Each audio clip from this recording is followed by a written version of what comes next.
We have breaking news to tell you about now. A verdict has been reached in the $40 million shooting lawsuit filed by former teacher Abby Zwerner. The jury ruling that Ebony Parker, the former assistant principal at Richneck Elementary School, should be held liable for Zwerner's shooting by her 6-year-old student. Zwerner's attorneys argued that Parker failed to take action to protect Zwerner after multiple people alerted her that a 6-year-old student possibly had a gun. During closing arguments, Parker's attorneys said the tragedy was unavoidable and school safety is the responsibility of all school officials, not just one person.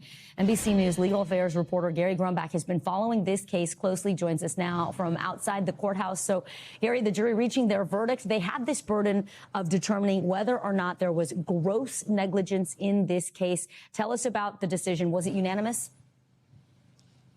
Yeah, it was unanimous. And after 3 hours of deliberating today, after 2 hours of deliberating yesterday, a jury of 4 women and 3 men have come to the decision that they found Dr. Ebony Parker, the assistant principal at Richneck Elementary School, liable and grossly negligent because of her actions or lack of action on that day of January 6, 2023, when Abigail Zwerner was shot by a 6-year-old student in her class. The testimony over the past 2 weeks has been remarkable, has been emotional. Abigail Zwerner taking the stand herself, saying she thought she was going to die after she was shot. And there was a testimony from more than 15 witnesses, many of them saying, the teachers themselves saying, we gave Dr. Ebony Parker a warning that a student had come to us saying there might have been a gun in this student's backpack. There might have been a gun in this student's jacket pocket. And of course, there was a gun in possession of that individual. Now, in terms of who is paying this $10 million award, that is what the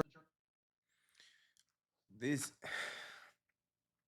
is a crazy circumstances of events that happened here in this instance. But I'm just confused, and I'm really wondering, like, I'm curious about this community. Is it like a relaxed community? Is it a lot of crime? What's the area like? Because I just can't understand how a teacher and several other teachers go to an assistant principal and say, hey, it's something going on with one of the students. They could possibly have a gun or a firearm on them. This needs to be checked out. Like, does the school have a resource officer? Do they have any type of additional type of security? Especially with everything that's going on in the country with the mass shootings at schools and things of that nature. I know this is elementary school, but it's a lot of unknowns and a lot of things that obviously need to be addressed with this overall situation, because this could have been avoided. And it looks like it transpired just from sheer negligence on the assistant principal's part as well as the child's parents. And I just don't get how it transpired and got to this point. But to kind of piggyback on the whole situation now, I've noticed here over the last year or so, or 2 years, possibly 3 years here in the country, local law enforcement and these agencies are starting to come down on the parents for negligence in regards to these massive school shootings and kids going out acting and doing things or getting a hold of firearms or things that they shouldn't be having access to. Like, the mother, from what I've read, was sentenced to 4 years in prison on felony child neglect and weapons charges. And right now, I believe the father is facing felony child neglect. I'm not exactly sure. But I think that's a real key to what's going on with a lot of these mass shootings with involving these kids in these schools is the parents. Like, what's going on at the home? Like, a 6-year-old, that is a baby. Like, what level of negligence is going on in this home to where you leave a firearm accessible to a 6-year-old child, and then the child, of course, takes the firearm to the school and does what he does with it? But like, man, like the accountability.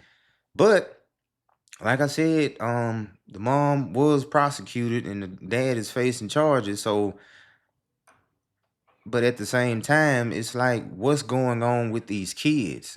From social media, the internet, video games, Call of Duty, Fortnite is still Fortnite is, it's a video game but it's overall still violent. And I think that it's probably a combination of that, a combination of what the child is seeing on the internet, movies, and possibly things that are going on in the home, that we don't know about, being exposed to violence or violent rhetoric or anything of that nature. And in regards to the lawsuit and the payment, like, it will be paid out. The school district, liability insurance will cover this incident. And a lot of interest, I think the interest was retroactive from the day I don't know if it was the incident occurred or the incident or when she actually filed the lawsuit, but she will get this $10 million payout. And I'm not so sure that what transpired in this case as far as her getting the settlement is going to change a lot as far as like how school districts handle these type of situations. I can say that I'm almost positive that that school district will definitely implement some things moving forward to help stop this from ever happening again. I definitely can tell you that.